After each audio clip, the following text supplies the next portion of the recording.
Hello everyone, আমি দিশা নতুন একটা ইনফরমেটিভ ভিডিও নিয়ে চলে এসেছি।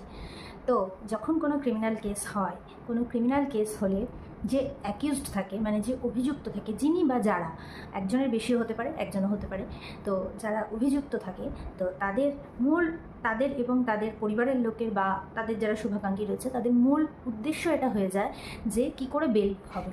হ্যাঁ, আমি বলছি বেলটা ইম্পর্টেন্ট। নিশ্চয়ই বেল হওয়াটা বা জামিন হওয়াটা নিশ্চয়ই একজন অ্যাকিউজডের কাছে ইনিশিয়ালি একটা অ্যাচিভমেন্ট, এটা আমি বলতে পারি।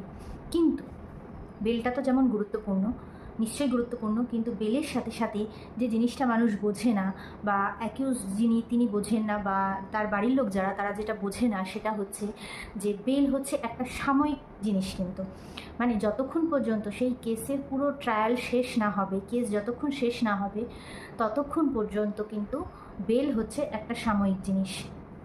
কোর্ট অনেক সময় কোনো কন্ডিশনে বেল দেয়, বন্ডে ছাড়া হয়, অনেক সময় কন্ডিশনে বেল দেয়। তো কন্ডিশন সমস্ত কিছু মেনটেন করলেও আমি বলবো, আমি না, প্রত্যেকেই বলবে এটা, যে বেল হচ্ছে কিন্তু একটা সাময়িক জিনিস। বেলের জন্য মানুষ লাফালাফি করতে গিয়ে যে জিনিসটা মানুষ মিস করে যায় সেটা হচ্ছে কেসের ট্রায়ালটা ঠিকভাবে করাটা।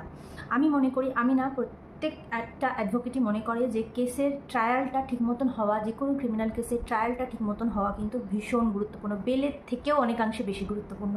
ট্রায়াল যদি ঠিকঠাক মতন না হয়, আপনি বেলে যদি বাইরে থাকেনও, জামিনে যদি আপনি বাইরে থাকেনও, তাহলেও কিন্তু আপনাকে অনেক সময়, যদি ট্রায়াল ঠিকঠাক না হয়, আপনাকে কিন্তু সারা জীবনের জন্য জেলে থাকতে হতে পারে। তো সেই কারণে আমি বলবো বেলটা তো ইনিশিয়াল স্টেজে অবশ্যই গুরুত্বপূর্ণ, নিশ্চয়ই বেলের দিকে নজর দেওয়া উচিত। কিন্তু বেল ছাড়াও কিন্তু ক্রিমিনাল কেসে আরও গুরুত্বপূর্ণ জিনিস আছে, সেটা হচ্ছে কেসের ট্রায়ালটা।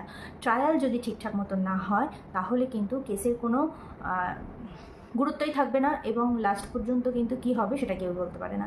তো কোর্ট এখন অনেকভাবেই বিভিন্ন ক্রিমিনাল কেসকে দেখে। তো যত দিন যাচ্ছে তত কেসের প্যাটার্নও চেঞ্জ হচ্ছে, ক্রিমিনাল লও চেঞ্জ হয়েছে, আপনারা প্রত্যেকে জানেন। তো সেই জন্য আমি বলবো বেলের সাথে সাথে কেসের ট্রায়ালটাকেও কিন্তু গুরুত্ব দেওয়া উচিত। আমার নিজের দেখা এরকম অনেক কেস রয়েছে, মানুষ বেলের জন্য এত পয়সা খরচা করে ফেলে যে লাস্টে ট্রায়াল করার জন্য একজন ভালো অ্যাডভোকেটের ফিস দেওয়ার মতো বা কোর্টের খরচা দেওয়ার মতন মানুষের কাছে টাকা থাকে না। তো সেই জন্য আমি বলবো বেল যতটা গুরুত্বপূর্ণ, আপনাকে কিন্তু আগামী দিনে কেসের ট্রায়ালটাও ভালোভাবে করাতে হবে। তো সেই দিকেও কিন্তু আপনার লক্ষ্য থাকা উচিত, কারণ বেলের থেকেও ওটা বেশি গুরুত্বপূর্ণ। বেলটা সাময়িক গুরুত্বপূর্ণ, কিন্তু ওটা কিন্তু মেন গুরুত্বপূর্ণ। ওখান থেকে আপনাকে নির্দোষ প্রমাণ হয়ে বেরিয়ে আসার জন্য ট্রায়ালটা মোস্ট ইম্পর্ট্যান্ট। তো ভিডিওটা যদি ভালো লেগে থাকে, আমার চ্যানেলটাকে সাবস্ক্রাইব করে দেবেন, লাইক করে আমার পাশে থাকবেন, ফেসবুকে আমাকে ফলো করে দেবেন, আর থ্যাংক ইউ ফর ওয়াচিং।